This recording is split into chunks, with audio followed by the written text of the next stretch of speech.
Cristo vino al mundo para salvar a los pecadores, de los cuales yo soy el primero. Primera de Timoteo, capítulo 1, versículo 15. Bienvenido a Cristófilos.mx, el podcast católico donde exploramos relatos reales de personas que transformaron su vida al encontrarse con Cristo y su Iglesia Católica. Periódicamente, un episodio nuevo, con entrevistas profundas, reflexiones y testimonios que hablan por sí solos, para motivarte a dar el paso de seguir a Cristo y quedarte con Él. Yo soy el Padre Antonio Lorenzana Ramírez, sacerdote católico de la Diócesis de Colima, México. ¿Preparado para esta aventura? Comenzamos. Saludos amigos de Cristófilos.mx. El día de hoy tenemos el gusto de presentar a la madre religiosa misionera del Verbum Dei, María del Pilar Msue Efiri Pili. Ella nació el 7 de mayo en la ciudad de Batá, en Guinea Ecuatorial, África. Sus padres son Bernabé Msue y Concepción Efiri. Es la segunda de 3 hermanos. Ha estudiado después de la secundaria Administración y Secretariado, Filosofía y Teología, máster en Acompañamiento Espiritual. Actualmente está haciendo una licenciatura en Teología Moral en la Universidad Eclesiástica de San Dámaso en Madrid. En cuanto a trabajos, ha dado clases en secundaria y trabajos de secretaria en 2 colegios de su país. Lleva 17 años de religiosa. Anunciar el Evangelio es la primera y mayor caridad, decía el Papa Francisco en el Día Mundial de la Caridad en el año 2018. Si quieres escuchar un testimonio emocionante de una religiosa que dejó su patria para seguir a nuestro Señor Jesucristo en tierras lejanas donde Dios la envió, te invitamos a que nos acompañes a escuchar la entrevista con la religiosa María del Pilar Msue Pili, misionera del Verbum Dei. Bienvenida, Madre María del Pilar. Gracias por acompañarnos. ¿Cómo ha estado? ¿Cómo se siente el día de hoy? Pues buenas tardes. Me siento bien. Estoy pues contenta de ser invitada a este programa, a ese podcast. Ahora pues estamos en eso, en finales de semestre, con pues, trabajos, exámenes, pero al mismo tiempo pues con el gusto de compartir con vosotros. Gracias, hermana.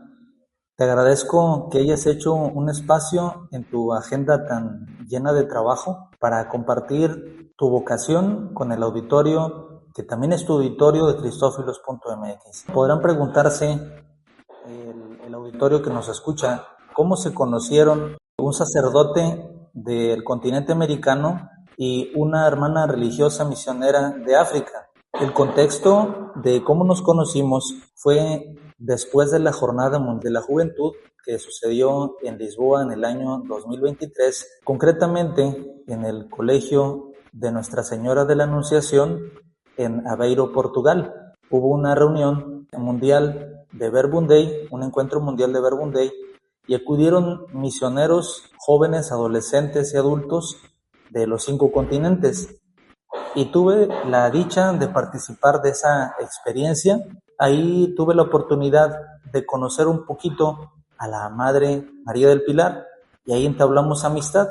Y hace unos días la invité y ella muy amablemente hizo un espacio en su apretada agenda para compartir con nosotros. Madre María del Pilar, si me permitiera, ¿nos podría comentar un poquito cómo fue su infancia y su vida en África?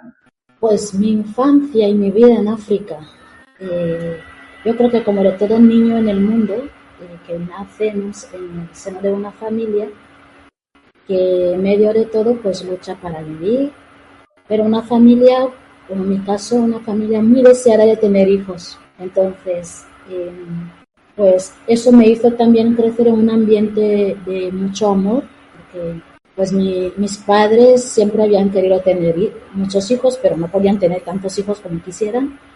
Entonces, de hecho, con mis hermanos nos llevamos bastante diferencia de edad, porque mi hermano mayor y yo nos llevamos 10 años, lo mismo yo con el pequeño. Pero eso hizo que creciera con mucha amistad, mucha cercanía con mis padres, mucho amor, y sintiéndome parte de una familia que lo ponía todo por mí, que luchaba por mí, ver a mi padre ir a trabajar, mi madre también, hacer lo que puede para mantenernos, meterse en el mundo de comercio, para que pues lo que trae el papá cada final del mes pueda rendir para todo el mes, porque pues en las condiciones en África cuando yo nací o fui creciendo no son las mismas que hay hoy. Era mucho más escaso poder tener todos los medios que uno quiere. En concreto en mi país, en Guinea Ecuatorial, pues claro, hay un cambio tremendo a cuando yo era pequeña ahora. Ahora pues los niños lo tienen todo y más fácilmente, pero en aquel entonces pues las madres y los padres tenían que hacer un esfuerzo superior para que viviera. Entonces yo he crecido en una infancia con mi familia de mucho amor, pero en un entorno de poca fe. Es verdad que mi papá era de misas de los domingos, pero mi mamá pues no era de misas de los domingos. Apenas ahora, pues a la edad que tiene, pues se acerca un poquito más. Pero en ese ambiente crecí yo y en ese ambiente yo creo que lo que me abrió paso a Dios no fue tanto mi familia, fue que yo me fui topando con gente que sí hablaban de Dios y de ahí también fue surgiendo algo internamente. Pero pues esta fue mi infancia. Fue una infancia llena de o sea, en mi familia son muchos hombres y pocas mujeres. Entonces, pues crecí en ese ambiente y no echaba de menos lo de Dios porque no lo conocía. ¿Cuáles fueron las personas que te hablaron de Dios por primera ocasión?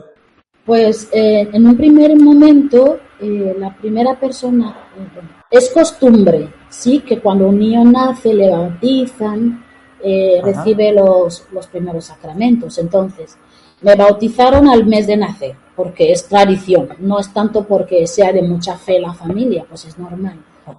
Y porque Guinea Ecuatorial es 100% católico, entonces no se entiende que nazca un niño en este bautizado.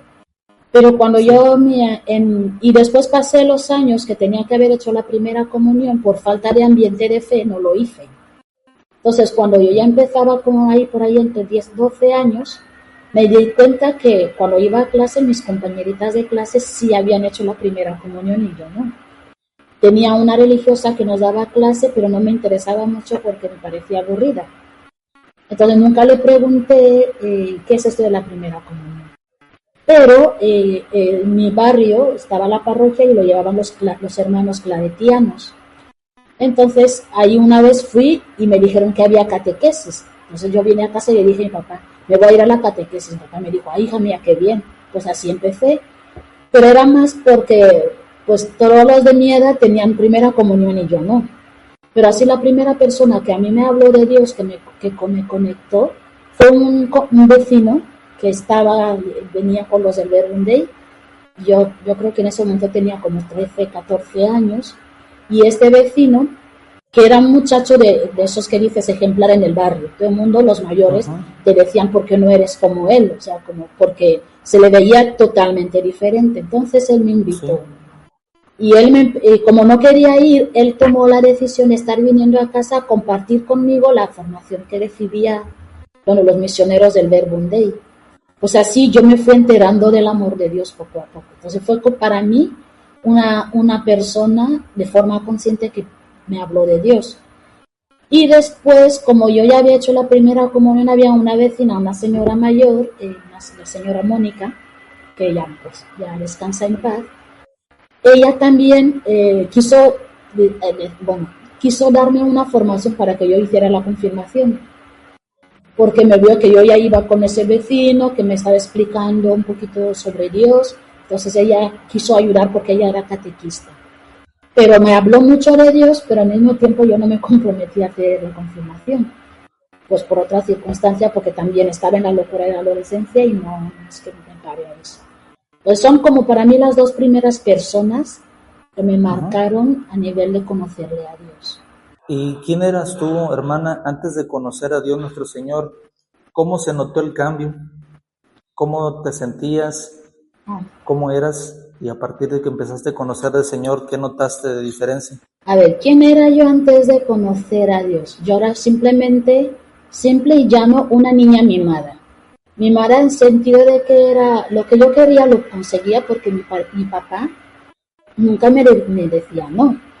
Pero con la condición de que yo tenía que estudiar. O sea, mi papá tenía claro que tengo que formarme, entonces, claro, y como a mí se me daba bien lo de estudiar, entonces para él, hija mía, lo que quieras. Entonces crecí en ese ambiente eh, y yo era, y claro, a mí siempre me ha gustado cantar, aunque no es que cante tan bien, pero me gusta cantar, todo ese mundo, ¿no? Entonces, con los compañeros, con algunos vecinos, formamos un grupito que nos dedicábamos a eso, a cantar. Y claro, nos invitaban a animar las fiestas. ¿Quién era yo? Una adolescente normal que crecía en un mundo donde hacías lo que te gustaba. Como mi papá me veía que yo era feliz haciendo eso, no se opuso a gran cosa. O sea, ahora simplemente que coordinarme los horarios, y yo no tenía que pasar una cierta hora, es que mi papá, como era militar, teníamos un horario concreto para las cosas y tú no podías exceder, porque pues nos dejaba claro que todo era para nuestro bien. Y pues como adolescente normal, antes de conocer es otra cosa, comprometerme con Dios, de sentir que yo necesito, que Dios necesita todo de mi vida, pues yo era una persona normalita, música, fútbol y yo, y mis amigos, pues así más sencillo. ¿Pensaste casarte antes de acercarte un poquito más a Dios? Mira, en África no se concibe una persona que no sea sacerdote, no sea religiosa y no esté casada. No, o sea, en nuestra mentalidad, lo de ser solteros, ¿sí? no vende, no pasa. Entonces, yo desde que nací y viendo que no puedo tener hermanos como yo quisiera, yo siempre me había dicho, me voy a casar y voy a tener muchos hijos. Entonces, eso siempre estuvo desde pequeña, o sea, no pensaba yo nunca que algún día sería yo religiosa, eso nunca lo pensé. Pero lo que es casarme, sí, lo tenía segurísimo que yo me iba a casar, iba a tener mis hijos y los iba a cuidar. ¿Y cómo surgió tu deseo de ser misionera? Pues yo creo que fue algo, son las cosas que hace Dios, o sea, que uno no sabes decir cuándo empezó, pero solo te das cuenta cuando tú decidiste aceptar eso. Entonces, lo que pasa es que cuando yo tenía 17 años, participaba ya en el apostolado con los misioneros de Verbunday, porque no había misioneras en mi ciudad en aquel entonces, solo eran los hombres, los curas. Entonces yo participaba ahí en la formación y me fui dando cuenta que la vida tiene otro valor y que el amor que yo había tenido en mi casa con mis padres, con mis hermanos, era finito, era limitado, que un día yo no voy a tener a mi papá, que un día yo no voy a tener a mi mamá, pero que el amor de Dios está por encima de todo eso y que gracias a ese amor de Dios yo he nacido en esta familia, que para mí era mi cielo, era mi mundo, mi familia. Entonces, en ese momento, en un retiro, durante las Pascuas, yo sí sentí que yo necesitaba acercarle a mis compañeros, a mis amigos, con los que yo había formado el grupito de baile, con mi equipo de fútbol, o sea, los que eran los míos, había sentido que necesito también hablarles de esto. Porque yo me daba cuenta que nosotros manejábamos los valores al revés. O sea, era primero el beneficio, era primero la fama, y no era tanto construir nuestras vidas. Entonces, pero no era la intención de decir voy a ser religiosa, no voy a ser misionera, no, era simplemente yo puedo ayudarles y yo voy a formar a los adolescentes como yo, a jóvenes como yo, para que descubran eso que yo he descubierto, que era un Dios que me ama y que porque me ama me ha puesto todos esos medios, ¿no? Entonces, en estas circunstancias, yo necesité más formación. Entonces, yo pedí a los misioneros si me pueden formar para poder dedicarme a eso, pero que yo no quería ser misionera. Yo solo quiero formarme como cristiana, católica y dedicarme a eso. Entonces, yo creo que ellos intuyeron ahí una fibra de vocación que yo no veía. Y ya me ayudaron a empezar un grupito, a trabajar con los que yo tenía más o menos cerca. a dedicarme a los adolescentes que tenía cerca, etcétera.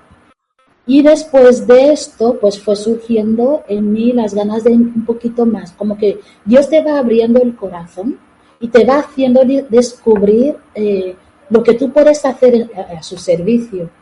Me fui dando cuenta que me estaba limitando a un grupito de gente y resulta que mi ciudad era mucho más grande, que podía dar más.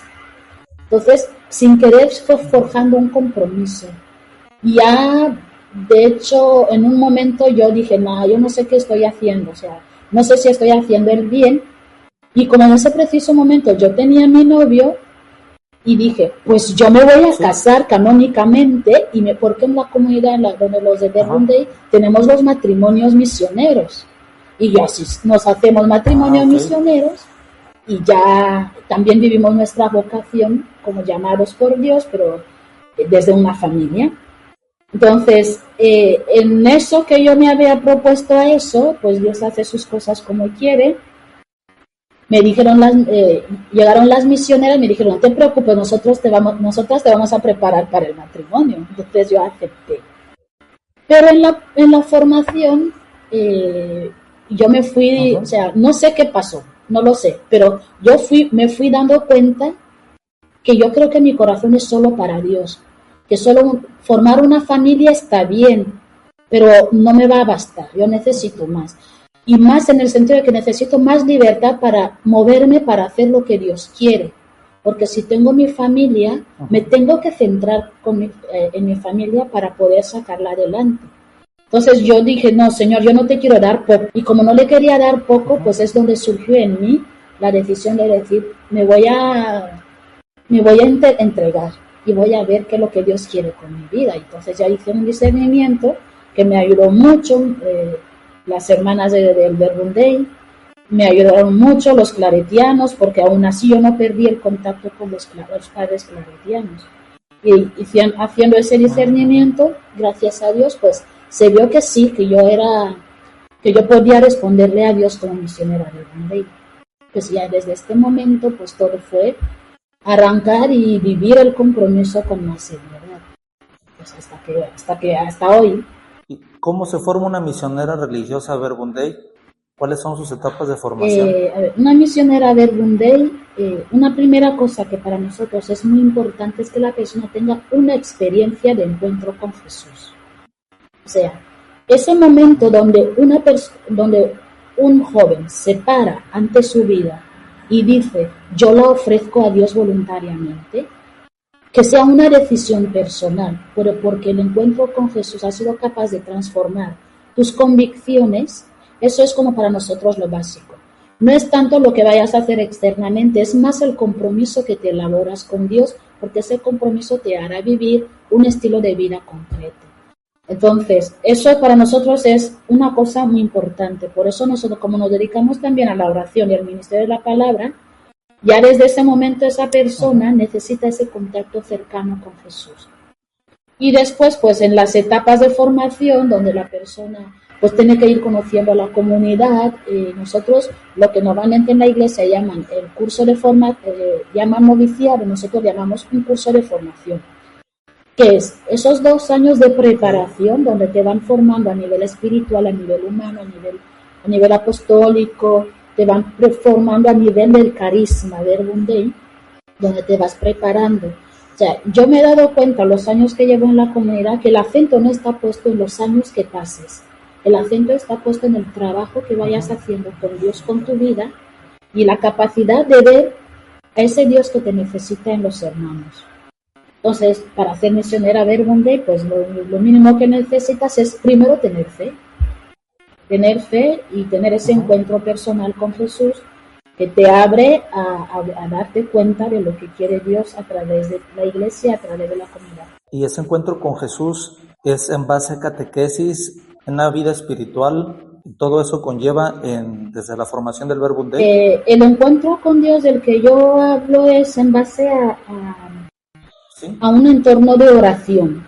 Y es verdad que te enseñan a orar.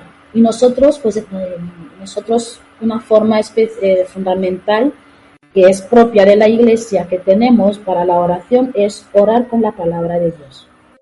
Entonces, te acostumbras a que buscas la voz de Dios en su palabra, no te la inventas, no es porque yo he sentido, no, sino porque la palabra de Dios va creando convicciones en tu vida. Y es en esa palabra de Dios donde tú cimentas tu vocación. Porque pues sin esa palabra no le escuchamos a Dios. Gracias a Dios que tiene una forma de dirigirse a nosotros, que es a través de su palabra. Cuando hablo de encuentro con Jesús, es este momento de oración donde yo soy capaz de decirle, Señor, aquí está mi vida, mis pecados, mis ilusiones, mis proyectos, lo que yo quisiera hacer. Y tú, cuando me pones en relación a mis hermanos, tú me marcas esto. Yo veo gente necesitada, yo veo que el mundo necesita el amor de Dios y yo me quiero consagrar para eso. Entonces tú tomas la decisión. Y a partir de ahí te van dando la formación en la comunidad para ayudarte a vivir eso. Te van dando todo lo que es toda la parte espiritual, te van inculcando la misma doctrina desde la iglesia. No es tanto como catequesis, pero son formaciones que te van ayudando a ser consciente de la opción que estás haciendo, que te van ayudando a mirar la iglesia como la madre, pero como la madre que necesita que un hijo suyo siga atrayendo a los demás a la casa. Entonces, pues te dan formación cristiana. Y a nivel de carisma, pues te van formando lo que es como el ideal propio del carisma del mundo, que es dedicarnos a 100% a la oración y al ministerio de la palabra. Qué bonito, un carisma muy bonito. Y yo disfruté mucho los 3 días que estuve en el encuentro en Aveiro y con ustedes, ver la alegría con la que se celebraban las misas, ver también la paz que notaba en muchos de ustedes. Me transmitían una paz sin que me hablaran, notaba esa paz. Eso también se lo comenté a José Luis Gramaje, también misionero Verbum Dei de Valencia, que también primero Dios para el mes de febrero ya me agendó una entrevista y eso es lo que me llamó mucho la atención cuando estuve con ustedes. Y pues gracias por compartir esa motivación para encontrarte con el Señor a través de la oración, de la palabra. De todos modos, si quisieras complementar un poquito, que nos dijeras, por ejemplo, el día de hoy llego a la capilla y cómo voy a hacer mi oración. ¿Cómo la hace un misionero Verbum Dei con la palabra de Dios? Supongamos te levantaste el día de hoy en tu horario establecido, vas a la capilla. ¿Cómo haces la oración para que podamos aprender también nosotros? A ver, el día al día o todas las mañanas de un misionero o misionera Verbum Dei, porque ya sean ellos o nosotras, tenemos el mismo dinamismo en lo que es nuestro día a día. Lo primero que hacemos nosotros cuando nos levantamos es rezar esa oración de San Carlos de Foucault. Señor, yo me pongo en tus manos, dame lo que quieras.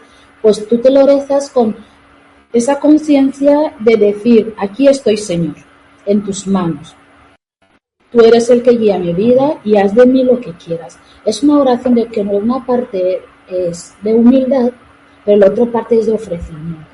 Entonces, nuestro primer acto es pues ir a la capilla, y rezar los laudes, oración universal de la Iglesia para todos, rezar los laudes y después tener un momento de meditación personal, oración personal, que muchas veces está precedido con una pequeña predicación que nos dé una hermana o el sacerdote, la persona que en ese momento le toca, que nos pues se basara en la palabra de Dios, una predicación, pues para orientarnos a poder hacer la oración, porque muchas veces uno está delante de la palabra de Dios y no sabe cómo empezar, porque a nosotros pues se nos hace somos limitados pues hasta para los encuentros con Dios, que uno puede estar en la oración solo para pedirle a Dios o puedes estar en la oración para poder hablarle a Dios un poquito más y entender un poquito más su palabra, porque nosotros no solo oramos para nuestra santidad, oramos también para tener la palabra adecuada para dirigirnos a nuestros hermanos, de hablarles de Dios. Entonces, en ese momento, después de ese momento de este compartir del hermano o la hermana, o puede ser después de una misa, lo que nosotros hacemos después de ese momento es la oración personal con la palabra de Dios. Leernos en lo que normalmente en la iglesia se llama la lección divina. Es el método que nosotros usamos. Leer la palabra de Dios, meditarla, preguntarte, Señor, ¿qué me quieres decir de esta palabra? ¿Qué mensajes me quieres dirigir a mi corazón? ¿En qué esa palabra contrasta con mi vida? ¿En qué contrasta con la vida que yo veo a mi alrededor? ¿Qué es lo que tú me puedes transmitir con esa palabra para poder comunicarlo a los hermanos?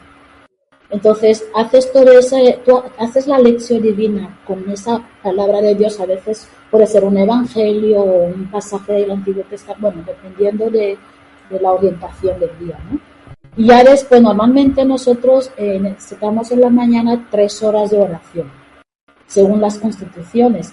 Pero a veces no nos da por los trabajos o por clase. Por ejemplo, yo estoy estudiando.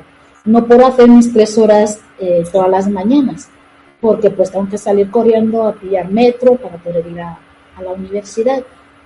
Pero si yo no tuviera esa prisa en la mañana, tranquilamente, relajadamente, yo me quedo en presencia del Señor. Y ya pues acabamos siempre con una acción de gracias. Y ahora como no puedo, pues lo hago de otra forma.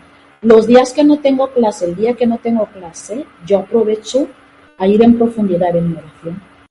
Entonces, más o menos la dinámica que nosotros tenemos. Ok, entonces 3 horas de oración en la mañana. Sí. Ah, qué bendición, con razón se nota ese encuentro personal con el Señor.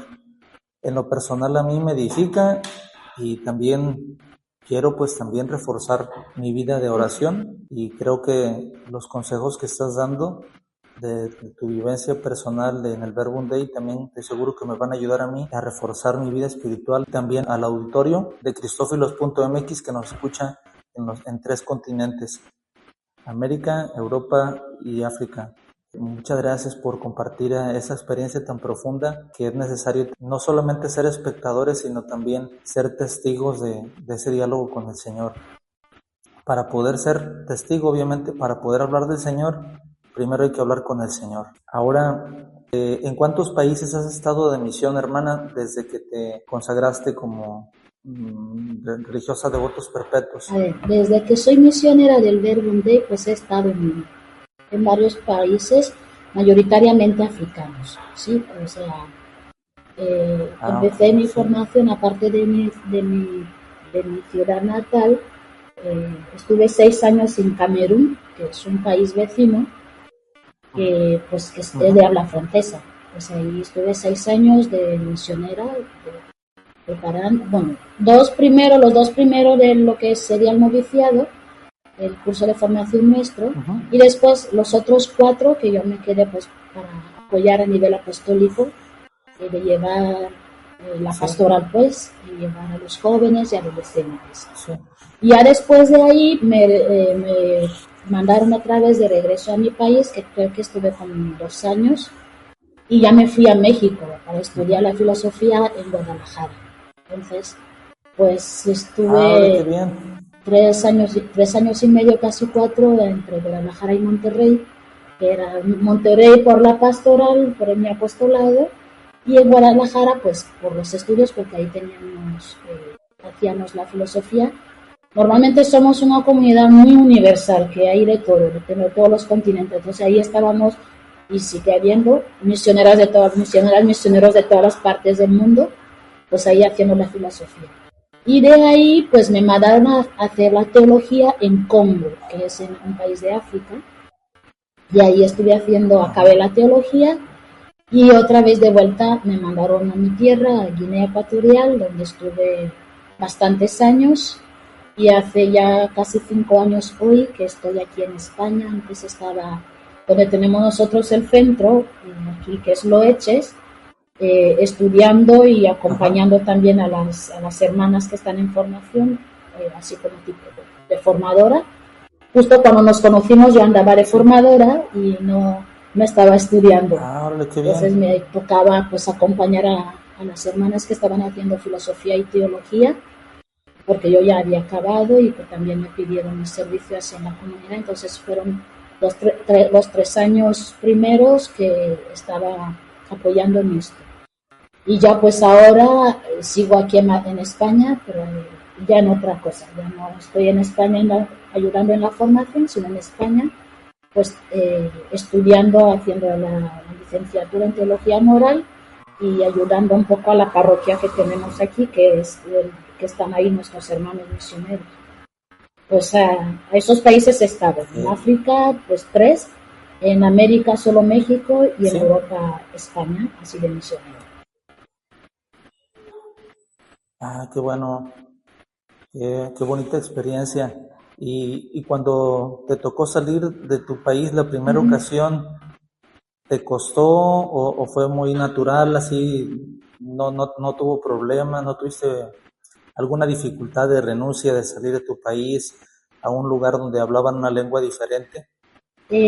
Cuando me tocó salir la primera vez, que fue ir a Congo, ir a Camerún, lo pasé fatal. No me sabía el francés, Ah, ok, uno, ¿por qué? y era la primera vez que me Ajá. separaba de mis padres, o sea, de mi familia. Eh, es verdad que yo ya llevaba un año que estaba ahí con las misioneras, intentando ver mi proceso, pero nunca había estado lejos de los míos. Y yo siempre he sido como hija de papá, o sea, esa siempre está muy pegada a Ajá. su padre y tal. Entonces para mí fue desgarrador. Sentí un dolor fuerte cuando uno deja la patria. Y eso que yo, pues, Ujú. hacemos frontera Camerún y Guinea, pero sí fue Sí. pesado para mí, porque también fue estar en un lugar donde no puedo hablar, llegando no puedo hablar porque no entiendo el idioma, no me lo sé, y empezar a aprenderlo, Ujú. entonces sí fue difícil, pero no fue tanto como cuando me mandaron a México, o sea, cuando ya sales de Ajá. tu continente, eh, y entras a Sí. un continente nuevo y sabes que ha dejado miles y miles de kilómetros por medio, porque yo venía a España y regresaba y no me costaba porque venía por un momento cortito, y aquí en España tengo también familia, o sea, tengo mi tío, y sin querer estás en un ambiente, Ajá. enseguida te vas a donde tu tío, estás en tu casa. Pero cuando me tocó ir a México sí Sí. sentí mucho más dolor. Fue como si lo que Dios le dice a Ah, Abraham: deja tu patria, y a veces no lo lee muy rápido, pero no es tan rápido. ¿Cómo ujú. cuesta dejar la patria? ¿Cómo cuesta dejar a tu familia? Ah, sí. Entonces te rompe por dentro.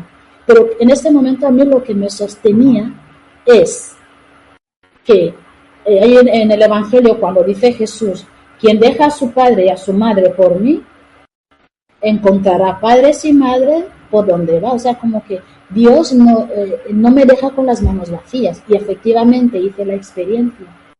Y llegando a México, yo tengo familias que para mí han sido mi padre y mi madre, que yo no me he sentido sola tirada más lejos de mi casa, en un continente lejos en América. Ajá. Entonces sí, es duro, es difícil, y peor si tienes que aprender el idioma.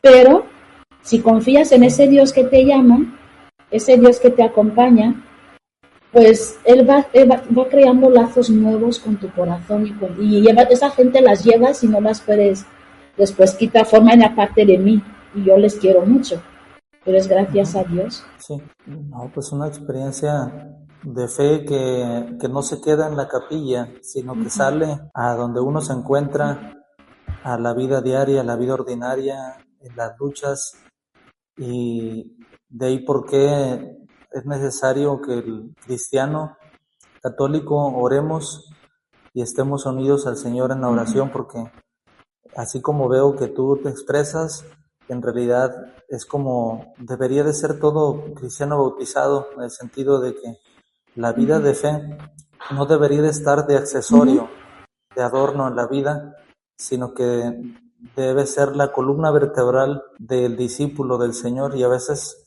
desgraciadamente, no siempre Uh-huh. es así. A veces es un ratito, por algunos momentos, y a veces dejo mi fe Uh-huh. guardada para algún momento de estudio, de oración, de misión, y posiblemente es una fe superficial. Pero la fe que se comparte crece, se Sí, sí. edifica, como decía San Juan Pablo II. La fe que se comparte no se disminuye, sino que al contrario crece. Y en lo personal Me está haciendo de mucho provecho el diálogo contigo y creo que para nuestro auditorio también. ¿Qué consejo le darías a una joven que tiene inquietud por la vida religiosa misionera y que no sabe qué hacer, a quién dirigirse? ¿Qué le dirías? Yo a una persona que tiene inquietud vocacional, la primera cosa que yo le diría es que la ayuda que busque a veces es busca a las personas que pasan por el mismo camino, ¿sí? O sea, si tú quieres ser fontanero, busca un fontanero para aprender.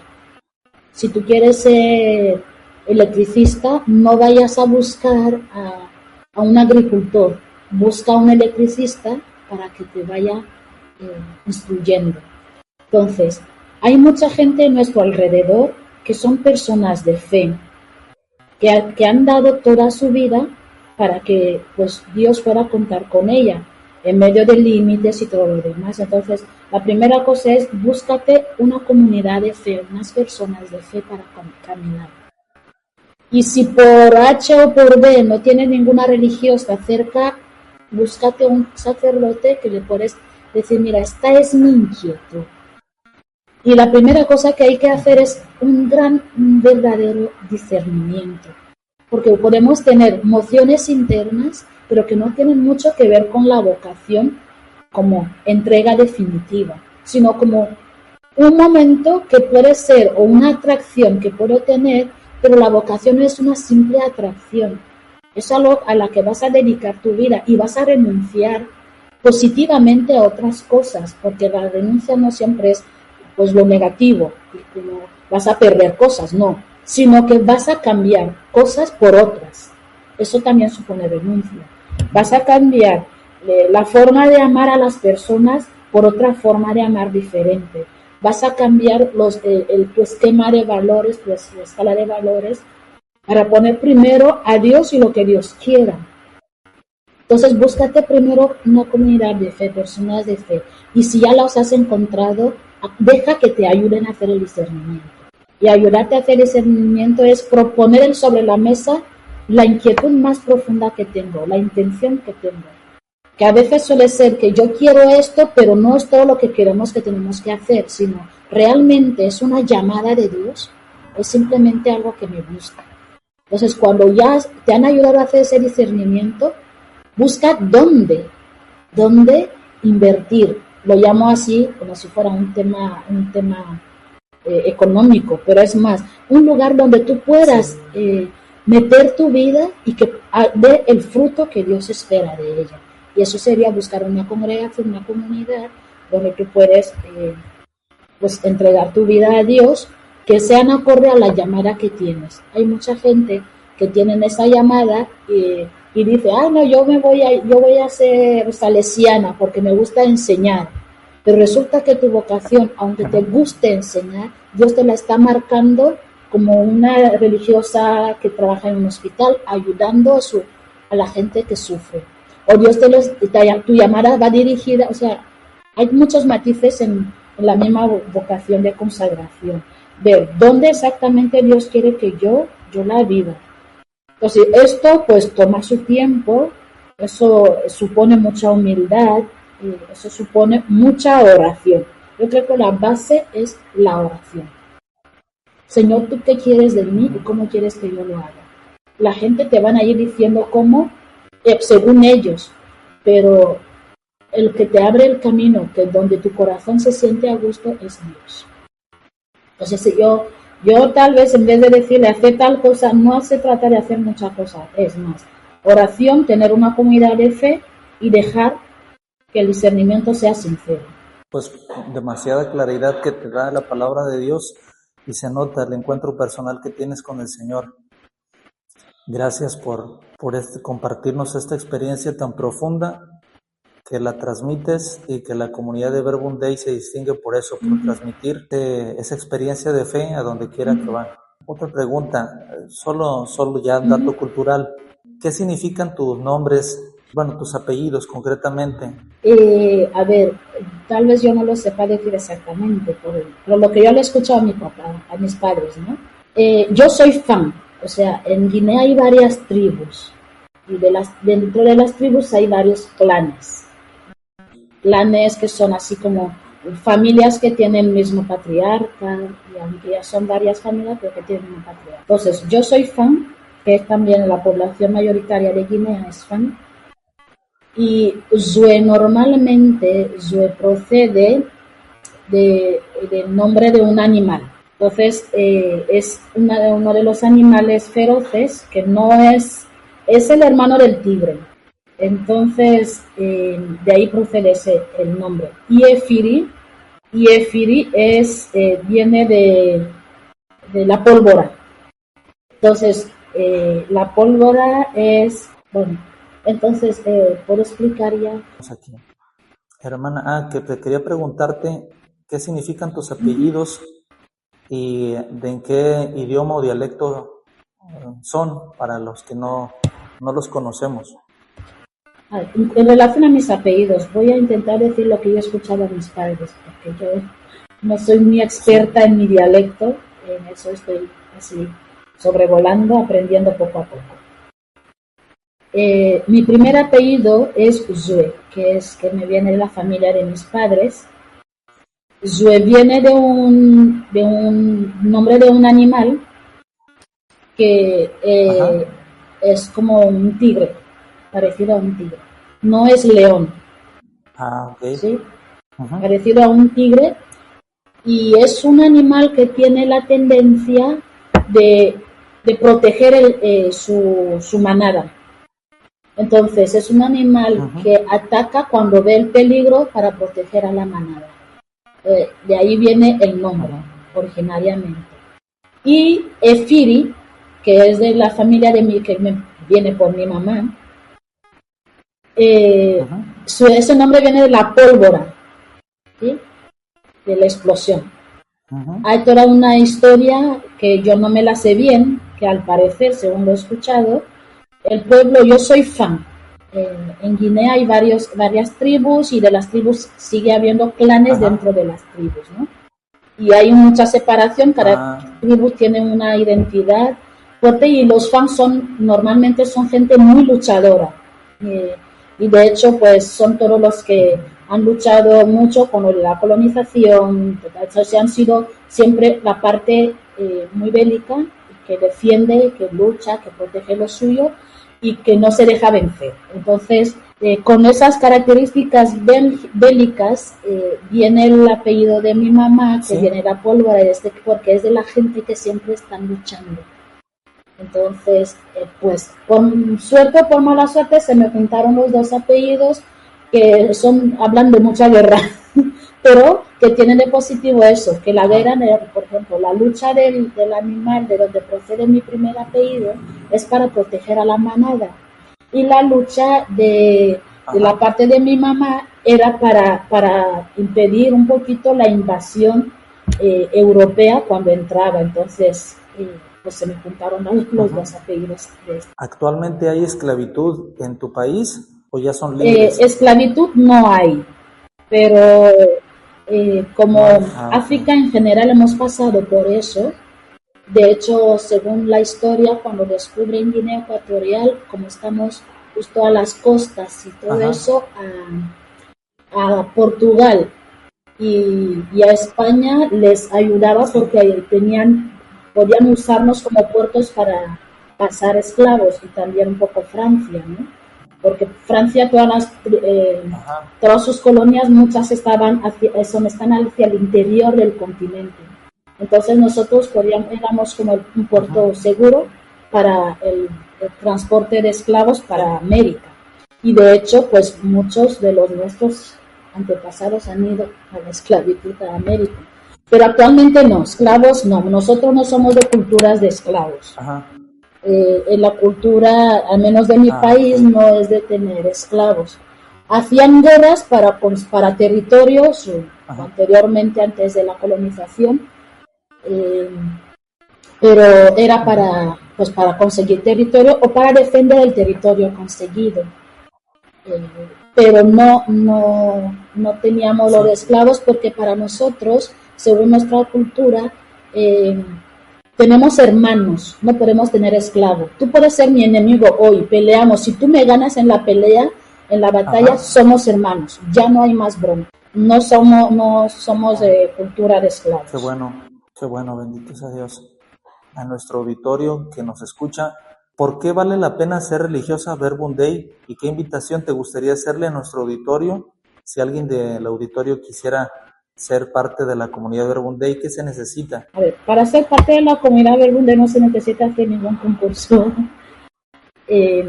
La comunidad Verbum Dei es como todas las otras que hay en la iglesia, abiertas a todos, y no necesitas pues ni hacer un concurso ni nada. Lo único que sí es acercarte. Si realmente tú en tu corazón quisieras estar cerca de Dios, tienes lugar en la iglesia y tienes lugares en el Verbum Dei. Entonces no tenemos así. Ahora, si es una muchacha que quiere ser misionera de Verbum Dei, pues una de las cosas que se le pide, como he dicho al inicio, es esa experiencia de Dios.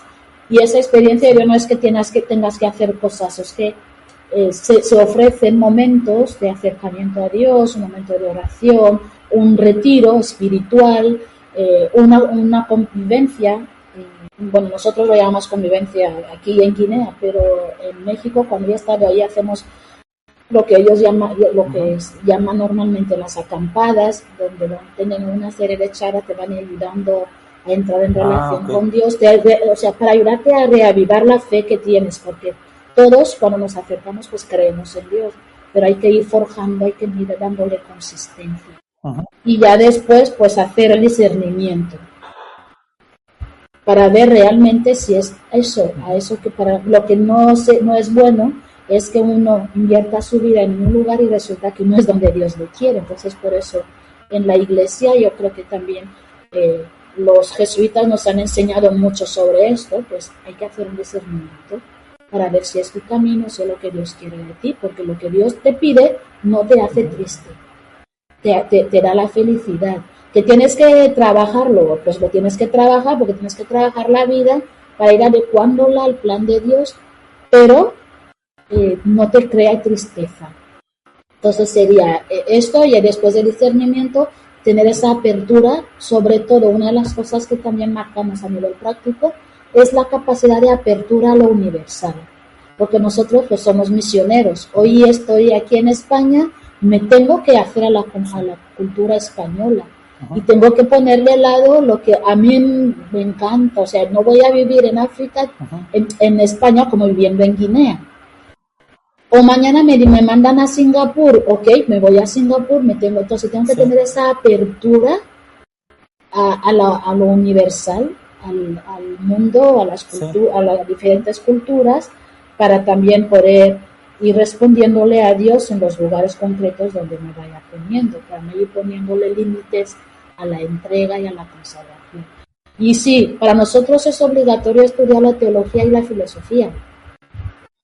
Entonces, pues un mínimo de capacidad de estudio, porque hay gente que dice, no, yo solo quiero servir a Dios, no quiero estudiar, pero es que necesitamos tener fundamentos, porque en ese mundo de hoy tú no puedes ir con una fe ingenua, porque hay tanta ideología, hay tanta realidad donde Dios está respondiendo, la iglesia tiene mucho que decir, pero si tú no lo conoces, tú no lo puedes ofrecer. Entonces nos formamos también a nivel pues intelectual, en la teología y en la filosofía, para poder llegar a muchos más. No, pues muchísimas gracias, hermana, por este tiempo tan valioso que nos compartiste, por habernos acompañado en esta entrevista y compartirnos tu experiencia de fe, de encuentro personal con Dios, y demostrarnos que ese encuentro no es para gente selecta, sino es para cualquier persona que quiere darse el tiempo de escuchar a Dios vivo, que está más cerca de nosotros y que quiere entablar en diálogo con el mundo de hoy. Te agradezco tu valiosa participación, tu tiempo, tu disponibilidad, tu esfuerzo, tu entrega, tu espíritu de misión, tus convicciones tan claras que las tienes, y también tu vida de oración, que es edificante principalmente para mí, y estoy seguro que para muchos que nos escuchan en varios continentes, también lo es. El día que gustes acompañarnos a compartir un tema de formación de tu comunidad o alguna otra experiencia, el auditorio de Cristófilos.mx está con las puertas abiertas para cuando nos gustes acompañar. Gracias, Madre, Hermana María del Pilar Nsue Efiri Pili. No sé si algo más quieres agregar. Solo iba a hermanita. agradecer por haberme invitado y también por poder pues compartir mi experiencia, mi vida en ese espacio. Y pues si me pedís alguna cosa en concreto que quisierais que yo aporte, pues si puedo, sí. O sea, si tengo yo las cualidades y las capacidades para eso, no tengo ningún problema. Yo estoy al servicio de Dios y donde Él me necesite, yo nunca le digo que no. Muchísimas gracias. Gracias porque en realidad esta invitación segunda no es de cortesía, es de verdad, que sí me gustaría que nos compartieras. Después veremos el tema, te lo sugeriré, lo dialogaremos y que nos compartas más para compartir la espiritualidad que le hace falta también a nuestro mundo, especialmente alguna charla de Verbum Dei, algún retiro, etcétera. En otro momento te lo comentaré en lo privado para después nos vuelvas a acompañar y compartirnos así con esta entereza, con la claridad, con la convicción con la cual el día de hoy también nos compartiste tu caminar vocacional. Pues sí, Muchísimas gracias. Me quedo a la espera que Dios te bendiga. Y también quiero agradecer, claro que sí, hermana María del Pilar. Y también agradezco a ustedes, podcast escuchas, que nos acompañaron en esta entrevista de Cristófilos.mx. Favor de dejarnos tus comentarios. ¿Qué te pareció esta entrevista? ¿Qué te aporta para tu vida? ¿Qué te gustaría preguntarle a la Madre María del Pilar? Soy Pili. Y no olvides suscribirte y recomendar a Cristófilos.mx. Y recuerda, anunciar el Evangelio es la primera y mayor caridad que existe. Papa Francisco, Día Mundial de la Caridad 2018. Que pases una excelente tarde, hermana, allá tú desde Madrid, España. Y una vez más, mil gracias por este valioso tiempo que le regalaste al Señor para edificar de manera universal a través de este podcast. Saludos y buenas tardes. Adiós.